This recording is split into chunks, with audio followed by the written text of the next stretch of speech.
ಕೊಡಬೇಕಾಗಿ ಕೋರ್ತಾ ಇದ್ದೇನೆ.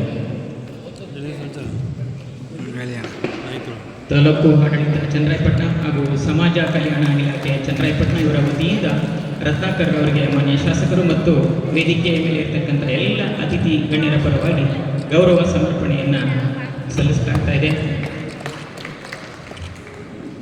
ಹಾಗೆ ವೇದಿಕೆಯ ಮೇಲೆ ಇರತಕ್ಕಂಥ ಎಲ್ಲ ಅತಿಥಿ ಗಣ್ಯರಿಂದ 1 ವರ್ಷಗಳ ಕಾಲ ವಿವಿಧ ಖಾತೆಗಳ ಒಂದು ಜವಾಬ್ದಾರಿಯನ್ನು ತೆಗೆದುಕೊಂಡು ದೇಶದ ಪ್ರಧಾನಮಂತ್ರಿಯ ನಂತರದ ಸ್ಥಾನವಾದಂಥ ಉಪ ಪ್ರಧಾನಿಯ ಹುದ್ದೆಯನ್ನು ಸ್ವೀಕರಿಸಿ ಆ ಕೃಷಿ ಕ್ಷೇತ್ರದ ಮಹತ್ವದ ಬೆಳವಣಿಗೆಗೆ ಸಾಕ್ಷೀಭೂತರಾದಂಥವರು ಬಾಬು ಜಗಜೀವನರಾವ್ರವರು ಇರ್ತಕ್ಕಂಥದ್ದನ್ನು ಹೇಳಬೇಕಾಗ್ತದೆ. ಸ್ವಾತಂತ್ರ್ಯ ಪೂರ್ವದಲ್ಲಿ ಬಹುಶಃ ನಾವು ಆಹಾರವನ್ನು ಪೂರ್ಣ ಪ್ರಮಾಣದಲ್ಲಿ ನಾವು ಉತ್ಪಾದನೆ ಮಾಡುವಂಥ ಸ್ಥಿತಿನಲ್ಲಿರಲಿಲ್ಲ. ನಾವು ಬೇರೆ ದೇಶದಿಂದ ಆಮದು ಮಾಡ್ಕೊಳ್ತಕ್ಕಂಥ ಪರಿಸ್ಥಿತಿನಲ್ಲಿದ್ದು ಇವರು ಕೃಷಿ ಮಂತ್ರಿಗಳಾದಂಥ ತರುವಾಯ ಹಸಿರು ಕ್ರಾಂತಿಯನ್ನು ಒಂದು ಜಾರಿಗೆ ತಂದು ಬಹುಶಃ ಇವತ್ತು ಹೆಚ್ಚಿಗೆ ಕೃಷಿ ಉತ್ಪಾದನೆಗೆ ಅವಕಾಶವನ್ನು ಕೊಟ್ಟು ಇವತ್ತು ಕೃಷಿ ಉತ್ಪಾದನೆ ಮಾಡಿದಂಥ ಆಹಾರ ಪದಾರ್ಥಗಳನ್ನು ಬೇರೆ ದೇಶಕ್ಕೆ ರಫ್ತು ಮಾಡುವಂಥ ಸ್ಥಿತಿಗೆ ತಂದಂಥವರು ಬಾಬು ಜಗಜೀವನರಾವ್ರವರು ಇರ್ತಕ್ಕಂಥ ಮಾತನ್ನು ಈ ಸಂದರ್ಭದಲ್ಲಿ ಹೇಳಲಿಕ್ಕೆ ಬಯಸ್ತೇನೆ. ಈಗ ಪ್ರತಿಯೊಬ್ಬರಿಗೂ ಕೂಡ ದೇಶಕ್ಕೂ ಕೂಡ ಆಹಾರದ ಭದ್ರತೆ ಬಹುಮುಖ್ಯವಾದಂಥದ್ದು. ಆ ನಿಟ್ಟಿನಲ್ಲಿ ಗಣನೀಯವಾದಂಥ ಸೇವೆಯನ್ನು ಈ ದೇಶದಲ್ಲಿ ಸಲ್ಲಿಸಿರ್ತಕ್ಕಂಥವರ ಜಯಂತ್ಯೋತ್ಸವವನ್ನು ನಾವು ಭಕ್ತಿಪೂರ್ವಕವಾಗಿ ಆಚರಣೆ ಮಾಡುವಂಥದ್ದು ನಮ್ಮೆಲ್ಲರ ಜವಾಬ್ದಾರಿ ಮತ್ತು ಕರ್ತವ್ಯ. ಮಾನ್ಯ ರತ್ನಾಕರ್ ಅವರು ತುಂಬ ಅರ್ಥಪೂರ್ಣವಾದಂಥ ಈ ವಿಚಾರಗಳನ್ನು ಮಂಡನೆ ಮಾಡಿ ತಿಳಿಸಿಕೊಟ್ಟಿದ್ದಾರೆ. ಅವರಿಗೆ ನಾನು ವಿಶೇಷವಾಗಿ ಅಭಿನಂದನೆಗಳನ್ನು ಸಲ್ಲಿಸಲಿಕ್ಕೂ ಕೂಡ ಬಯಸ್ತಾ ಇದ್ದಾರೆ. ಇವತ್ತು ಬಲಗೈ ಆಗಿರ್ಬೋದು, ಎಡಗೈ ಆಗಿರ್ಬೋದು, ಎಲ್ಲರೂ ಕೂಡ ಸ್ನೇಹ ಸಂಬಂಧವಾಗಿ ಸಹಬಾಳ್ವೆಯಿಂದ ಬದುಕನ್ನು ಸೃಷ್ಟಿಸ್ಕೊಂಡು ಹೋಗ್ತಕ್ಕಂಥದ್ದು ಎಲ್ಲರ ಒಂದು ಜವಾಬ್ದಾರಿಯಾಗಿದೆ ಇರ್ತಕ್ಕಂಥದ್ದನ್ನು ಕೂಡ ಈ ಸಂದರ್ಭದಲ್ಲಿ ಹೇಳ್ತಾ, ಕರ್ನಾಟಕ ಘನ ಸರ್ಕಾರಕ್ಕೆ ಈ ಮೂಲಕ ನಾನು ಕೂಡ ಒತ್ತಾಯ ಮಾಡ್ತಕ್ಕಂಥದ್ದು, ಈ ಒಂದು ಬಿಗುವಿನ ವಾತಾವರಣ ಏನು ನಿರ್ಮಾಣ ಆಗ್ತಾ ಇದೆ ಅದಕ್ಕೆ ಅವಕಾಶ ಕೊಡದೆ ಇವತ್ತು ಎಲ್ಲರನ್ನೂ ಕೂಡ ಕೂರಿಸ್ಕೊಂಡು ಒಂದು ಸ್ನೇಹಮಯವಾದಂಥ ವಾತಾವರಣದಲ್ಲಿ ಆ ಮೀಸಲಾತಿಗೆ ಸಂಬಂಧಪಟ್ಟಂಥ ವಿಚಾರವನ್ನು ತಿಳಿಗೊಳಿಸುವಂಥ ನಿಟ್ಟಿನಲ್ಲಿ ಘನ ಸರ್ಕಾರ ಒಂದು ಇದರ ಬಗ್ಗೆ ಸಹಕಾರವನ್ನು ನೀಡಬೇಕು ಅಂತ ನಾನು ಈ ಮೂಲಕ ಸರ್ಕಾರಕ್ಕೂ ಕೂಡ ನಾನು ಒತ್ತಾಯವನ್ನೇ ಮಾಡಿದೆ. ಏಕೆಂದರೆ 14ನೇ ತಾರೀಕು ಬಾಬಾ ಸಾಹೇಬ್ ಅಂಬೇಡ್ಕರ್ ಅವರ ಜಯಂತಿಗೆ ಸಿದ್ಧತೆಗಳನ್ನು ಮಾಡ್ಕೊಂಡಿದ್ದೇವೆ. ಇವತ್ತು ಈ ದಿವಸ ಬಾಬು ಜಗಜೀವನರಾವ್ ಜಯಂತಿಯನ್ನು ಆಚರಣೆಯನ್ನು ಮಾಡಿದೆ.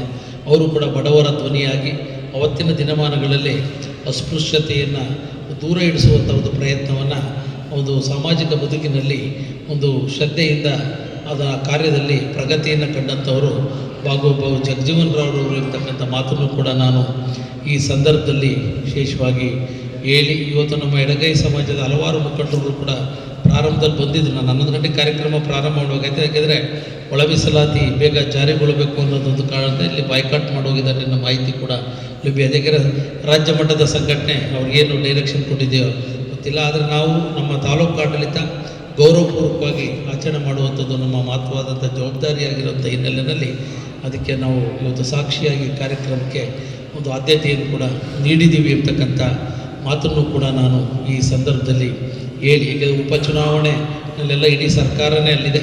ಇವತ್ತು ದಾವಣಗೆರೆ, ಬಾಗಲಕೋಟೆ ಅದು ಬಂದ ಮೇಲೆ ಬಹುಶಃ ಇದ್ರ ಬಗ್ಗೆ ಹೆಚ್ಚಿನ ಕಾಳಜಿಯನ್ನು ವಹಿಸ್ತಕ್ಕಂಥದ್ದು ಸರ್ಕಾರದ ಜವಾಬ್ದಾರಿ. ಯಾಕೆಂದರೆ ಎಲ್ಲ ಬೆಂಗಳೂರಿಗೆ ಹೋಗಿ ಫ್ರೀಡಮ್ ಪಾರ್ಕ್ನಲ್ಲಿ ಈಗಾಗಲೇ ಸ್ಟ್ರೈಕ್ಗಳು ದೊಡ್ಡ ಪ್ರಮಾಣದಲ್ಲಿ ಕೂಡ ಜರುಗಿದೆ.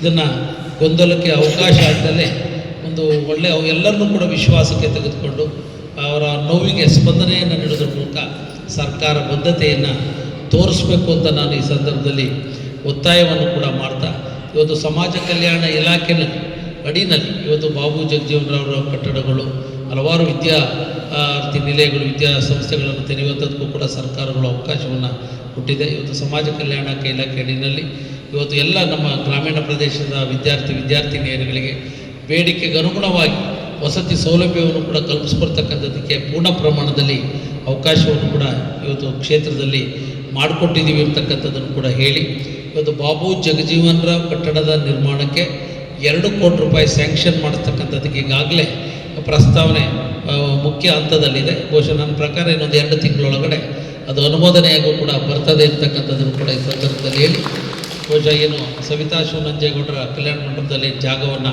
ಕಾಯ್ದಿರಿಸಿದ್ದೇವೆ. ಅಲ್ಲಿ ಕಟ್ಟಡದನ್ನು ಪಕ್ಕದಲ್ಲಿ ಒಂದು ಕಲ್ಯಾಣ ಮಂಟಪದ ಪಕ್ಕದಲ್ಲಿ ಆ ಬಾಬು ಜಗಜೀವನರಾವ್ ಕಟ್ಟಡ ನಿರ್ಮಾಣಕ್ಕೆ ಅತಿ ಜರೂರಾಗಿ ಕೂಡ ಆದ್ಯತೆಯನ್ನು ನೀಡ್ತೀವಿ ಅಂತಕ್ಕಂಥ ಮಾತನ್ನು ಕೂಡ ನಾನು ಈ ಸಂದರ್ಭದಲ್ಲಿ ಹೇಳಿ, ಅಂಥ ಒಂದು ಕಟ್ಟಡಗಳಾದಂಥ ನಂತರ ಅವರ ಚಿಂತನೆಗಳು, ಅವರ ಆದರ್ಶಗಳು, ಅವ್ರ ಹೋರಾಟಗಳನ್ನು ಬಗ್ಗೆ ಒಂದು ಚರ್ಚೆ ಮಾಡ್ತಕ್ಕಂಥದ್ದಕ್ಕೆ ಅವೆಲ್ಲ ಅದು ಅನುಕೂಲಗಳು ಕೂಡ ಆಗ್ತದೆ. ಜನರಿಗೆ ಹೆಚ್ಚಿನ ಮಾಹಿತಿಯನ್ನು ಒದಗಿಸ್ತಕ್ಕಂಥದ್ದಕ್ಕೂ ಕೂಡ ಆ ಒಂದು ಕೇಂದ್ರ ಸ್ಥಾನಗಳು ಸಹಕಾರಿಯಾಗ್ತದೆ ಅಂತಕ್ಕಂಥ ಮಾತನ್ನು ಕೂಡ ನಾನು ಈ ಸಂದರ್ಭದಲ್ಲಿ ಹೇಳಿ, ಏಕೆಂದರೆ ನೋಡಿ, ಅವರು ದೈಹಿಕವಾಗಿ ನಮ್ಮ ಮುಂದೆ ಇಲ್ಲ, ಅವರು ಮಾಡಿರುವಂಥ ಸೇವೆ ನಮ್ಮ ಮುಂದೆ ಇದೆ.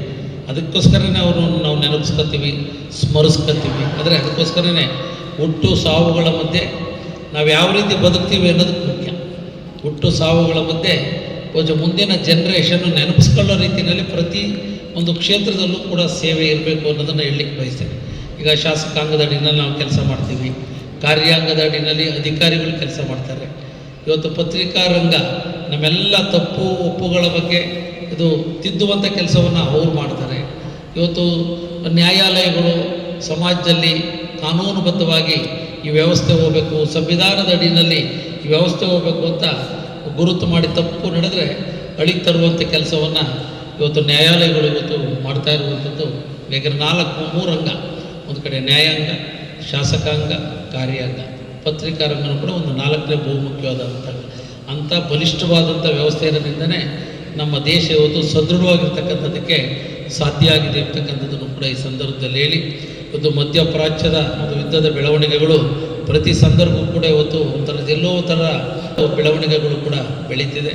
ಬೇಗ ಆ ಒಂದು ವ್ಯವಸ್ಥೆ ತಿಳಿಗೊಳ್ಳುವಂಥ ಅವಕಾಶ ಆಗಲಿ ಅಂತ ನಾನು ಪ್ರಾರ್ಥನೆಯನ್ನು ಕೂಡ ಮಾಡ್ತಾ, ನಮ್ಮ ದೇಶನೂ ಕೂಡ ತುಂಬ ಒಂದು ಜಾಣ ಹೆಜ್ಜೆಯನ್ನು ಇಡ್ತಾ ಇದೆ. ಅದು ಸ್ವಾಗತಾರ್ಹವಾದಂಥ ವಿಚಾರ. ಈಗ ಜಾಣ ಹೆಜ್ಜೆಯನ್ನು ಇಡ್ತಾ ಇದೆ. ಇವತ್ತು ಈಗಾಗಲೇ ಹಲವಾರು ದೇಶಗಳ ಹತ್ರ ರಾಜತಾಂತ್ರಿಕವಾದಂಥ ಒಂದು ಸಂಧಾನಗಳು, ಏಕೆಂದರೆ ಎಲ್ಲ ಕಡೆ ಹೋಗಿ ಸಂಧಾನಗಳು ದೇಶದ ಪ್ರಗತಿಗೆ ಇವತ್ತು ಪೂರಕವಾಗಿದೆ ಅಂತಕ್ಕಂಥ ಮಾತನ್ನು ಕೂಡ ನಾವು ಈ ಸಂದರ್ಭದಲ್ಲಿ ಇಂಥ ಸನ್ನಿವೇಶಗಳಲ್ಲಿ ಆ ಪಕ್ಷ ಈ ಪಕ್ಷ ಅನ್ನೋದ ರೀತಿ ನಾವೆಲ್ಲರೂ ಕೂಡ ಭಾರತೀಯರು ಇರ್ತಕ್ಕಂಥ ಒಂದು ಭಾವನೆಯನ್ನು ನಾವು ರೂಢಿಸ್ಕೊಂಡು ಒಂದು ಯಾವುದೇ ಒಂದು ಸರ್ಕಾರಗಳಿದ್ದು, ರಾಜ್ಯ ಸರ್ಕಾರ ಇರ್ಬೋದು, ಕೇಂದ್ರ ಸರ್ಕಾರ ಇರ್ಬೋದು, ಕೈ ಜೋಡಿಸಿ ಶಕ್ತಿಯನ್ನು ತುಂಬುವಂಥ ಕೆಲಸವನ್ನು, ಒಂದು ಆತ್ಮಸ್ಥೈರ್ಯವನ್ನು ತುಂಬುವಂಥ ಕೆಲಸವನ್ನೆಲ್ಲರೂ ಕೂಡ ಮಾಡಬೇಕಾಗಿದೆ. ಇವತ್ತು ನಮ್ಮ ದೇಶದ ರಕ್ಷಣಾ ವ್ಯವಸ್ಥೆ, ನಮ್ಮ ದೇಶದ ಒಂದು ಆರ್ಥಿಕ ವ್ಯವಸ್ಥೆ, ನಮ್ಮ ದೇಶದ ಒಂದು ಸಾಮಾಜಿಕ ವ್ಯವಸ್ಥೆ, ನಮ್ಮ ದೇಶದ ಒಂದು ಶೈಕ್ಷಣಿಕ ವ್ಯವಸ್ಥೆ ಇವತ್ತು ಯಾವ ದೇಶಕ್ಕೂ ಕೂಡ ನಾವೇನು ಕಡಿಮೆ ಇಲ್ಲ. ಎಲ್ಲರಿಗೂ ಇವತ್ತು ಅವ್ರನ್ನ ಜೊತೆಯಲ್ಲಿ ಕರೆಸ್ಕೊಂಡು ಇವ್ರ ಮನೆಯಲ್ಲಿ ಇಟ್ಕೊಂಡು ಒಂದೇ ತಟ್ಟೆಯಲ್ಲಿ ಅನ್ನವನ್ನು ತಿಂದು ಅವರು ಹೇಳ್ತಾರೆ, ಪತ್ರಿಕೆಗಳಿಗೆ ಹೇಳಿಕೆ ಕೊಡ್ತಾರೆ, ಬಲ್ವಂತರ್ ಬಾಲು ಇಸ್ ಮೈ ಹೀರೋ, ಅವನು ಎತ್ತರಕ್ಕೆ ಬೆಳೆದಂಗೆ ನನ್ನ ಜನ ಬೆಳಿಬೇಕು ಅಂತ ಹೇಳಿ ಅವರನ್ನ ಮುಂಬೈ ಕಾರ್ಪೊರೇಷನ್ನ ಒಬ್ಬ ನಾಮನಿರ್ದೇಶನ ಸದಸ್ಯರಾಗಲಿಕ್ಕೆ ಇವರು ಸಹಾಯ ಮಾಡಿ ಅವ್ರಿಗೆ ಬೆಂತಡ್ತಾರೆ. ಆ ಮುಖಾಂತರ ಅಂಬೇಡ್ಕರ್, ಚಮ್ಮಾರ್ ಮತ್ತು ಮಹಾರ್ ಜಾತಿಗಳನ್ನು ಒಟ್ಟಾಗಿ ಸೇರಿಸೋದ್ರ ಜೊತೆಗೆ ಅವ್ರ ಜೊತೆಗೆ ಕೊಂಡೊಯ್ಯೋ ಜೊತೆಗೆ ಈ ದೇಶದ ಪ್ರತಿಯೊಬ್ಬ ಕಟ್ಟ ಕಡೆಯ ನೊಂದಿತರಿಗೆ ಎಲ್ಲರಿಗೂ ಕೂಡ ಸಮಾಜ ಕಟ್ಟಂತ ಕನಸನ್ನು ಕಂಡಂತೆ.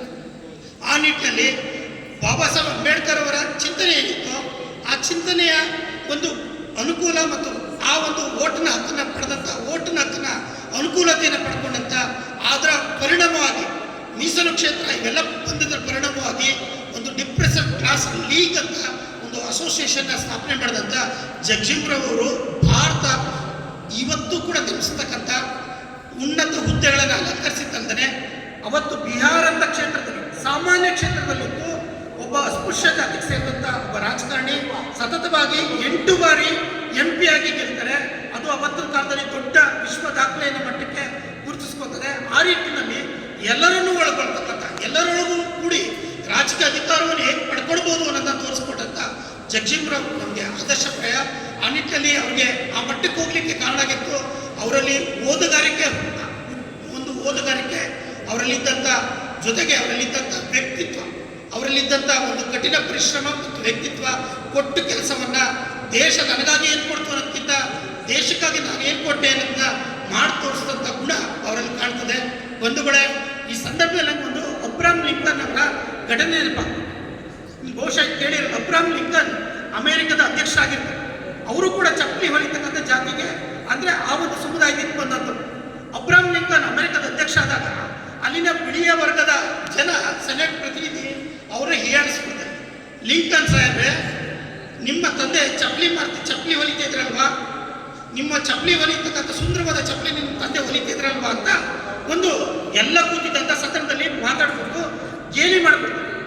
ಗೇಲಿ ಮಾಡಿದಾಗ ಲಿಂಕನ್ ಹೇಳ್ತಾರೆ, ಅಬ್ರಹಾಂ ಲಿಂಕನ್, ಹೌದು ನಮ್ಮ ತಂದೆ ಸುಂದರವಾದ ಚಪ್ಪಲಿಯನ್ನು ಹೊಲಿತಿದ್ರು, ಅದನ್ನು ನಾನು ನೋಡಿದ್ದೆ, ನನಗೂ ಹೊಲಿಯಕ್ಕೆ ಬಂದಿದೆ. ಆದರೆ ಎಷ್ಟು ಸುಂದರವಾಗಿ ಚಪ್ಪಲಿನ ಹೊಲಿತಿದ್ದು ಅಂದರೆ ಆ ಚಪ್ಪಲಿಯನ್ನು ನನ್ನ ತಂದೆ ಹತ್ರ ಹೊಲಿಸ್ಕೋಬೇಕು ಅಂತ ಗಂಟೆಗಟ್ಟಲೆ ಕ್ಯೂ ನಿಂತ್ಕೊಂಡು ನಿಮ್ಮ ತಂದೆ ಕಾಯ್ತಿದ್ರು. ನಿಮ್ಮ ತಂದೆ ಅಷ್ಟೆಲ್ಲ ಬೇಕಾರು ಜನ ಬಿಳಿ ವರ್ಗದ ಜನ ಬಂದು ನಮ್ಮ ಅಪ್ಪನ ಹತ್ರ ತಂದೆ ಹತ್ರ ನೀವು ಚಪ್ಪಲಿಯನ್ನು ಹೊಲಿಸ್ಕೊಂಡು ಹೋಗ್ತಿದ್ರಿ. ಆ ಚಪ್ಪಲಿ ಹೊಲಿಯ ಕಾರ್ಯದಲ್ಲಿ ಎಷ್ಟು ಪ್ರಾವೀಣ್ಯತೆ ಹೊಂದಿದ್ರು, ಎಷ್ಟು ಬದ್ಧತೆ ಇತ್ತು ಅಂದ್ರೆ ನಮ್ಮ ಅಪ್ಪನಿಗೆ ಯಾರೂ ಕೂಡ ಅದನ್ನು ತೆಗಿಲಿಕ್ಕಾಗದಂಥ ಅತ್ಯುತ್ತಮವಾದ ಸುಂದರವಾದ ಚಪ್ಪಲಿಯನ್ನು ಹೊಲ್ಕೊಟ್ಟಂಥ ಕೀರ್ತಿ ನಮ್ಮ ಅಪ್ಪನಿಗೆ ಸಲ್ತದೆ. ಅಂತರ ಮಗನಾದ ನಾನು ಈ ದೇಶ ಕಂಡು ಕೇಳಿಲ್ಲದಾದಂಥ ಅತ್ಯುತ್ತಮ ಆಡಳಿತವನ್ನು ಕೊಡ್ತೀನಿ ಅಂತ ಈ ಸಭೆಗೆ ನಾನು ಈ ಮುಖಾಂತರ ಹೇಳಲಿಕ್ಕೆ ಬಯಸ್ತೀನಿ ಅಂತ ಒಂದು ಅಬ್ರಹಾಂ ಲಿಂಕನ್ ಹೇಳ್ತಾರೆ. ಅದೇ ರೀತಿ ಈ ದೇಶಕ್ಕೆ ಅತ್ಯಂತ ದೊಡ್ಡ ಕೊಡುಗೆಯನ್ನು ಕೊಟ್ಟಂತರು ಈ ದೇಶದ ಅಸ್ಪೃಶ್ಯರು ಮತ್ತು ಈ ದೇಶದ ಶೋಷಿತರು. ಬಾಬಾ ಸಾಹೇಬ್ ಅಂಬೇಡ್ಕರ್ ಒಂದು ಕಡೆ ಹೇಳ್ತದೆ, ಈ ಭಾರತಕ್ಕೆ ನೋಡಿ, ಭಾರತಕ್ಕೆ ಮಹಾಭಾರತ ರಾಮಾಯಣ ಬೇಕು ಅಂದಾಗ ವಾಲ್ಮೀಕಿ ಬರಬೇಕಾಯ್ತು, ಬೇಡ ವಾಲ್ಮೀಕಿ ಬರಬೇಕಾಯ್ತು. ಈ ದೇಶಕ್ಕೆ ಒಂದು ಮಹಾಕಾವ್ಯ ಮಹಾಭಾರತ ಬರಬೇಕು ಅಂದಾಗ ವ್ಯಾಸ ಮುನಿ ಬರಬೇಕಾಯ್ತು. ಅಷ್ಟೇ ದೇಶಕ್ಕೆ ಒಂದು ಶ್ರೇಷ್ಠ ಸಂವಿಧಾನ ಬರಬೇಕು ಅಂದಾಗ ಅದನ್ನು ಬರೀಲಿಕ್ಕೆ ಒಬ್ಬ ಅಸ್ಪೃಶ್ಯ ಸಮಾಜಕ್ಕೆ ಸೇರಿದಂಥ ನಾನು ಹುಟ್ಟಿ ಬರಬೇಕಾಗಿತ್ತು ಅಂತ ಅಂಬೇಡ್ಕರ್ ಅವತ್ತು ಹೇಳ್ತಾರೆ. ಹಾಗಾಗಿ ಈ ದೇಶ ನಿಂತಿರೋದು ಇಂಥ ತಳ ಸಮುದಾಯದರ ಶ್ರೇಷ್ಠತೆ ಮತ್ತು ದೇಶ ಪ್ರೇಮದಿಂದ ಅದೇ ಸಂದರ್ಭದಲ್ಲಿ ಹೇಳ್ತಾ ಜಗಜೀವನರಾವ್ ಅವರ ಜಯಂತಿಯನ್ನು ಮಾತಾಡಲಿಕ್ಕೆ ಅವಕಾಶ ಮಾಡಿಕೊಟ್ಟಂಥ ಗಣ್ಯರಿಗೆ ಎಲ್ಲರಿಗೂ ಒಂದು ಮಾತು ಮುಗಿಸ್ತೀನಿ.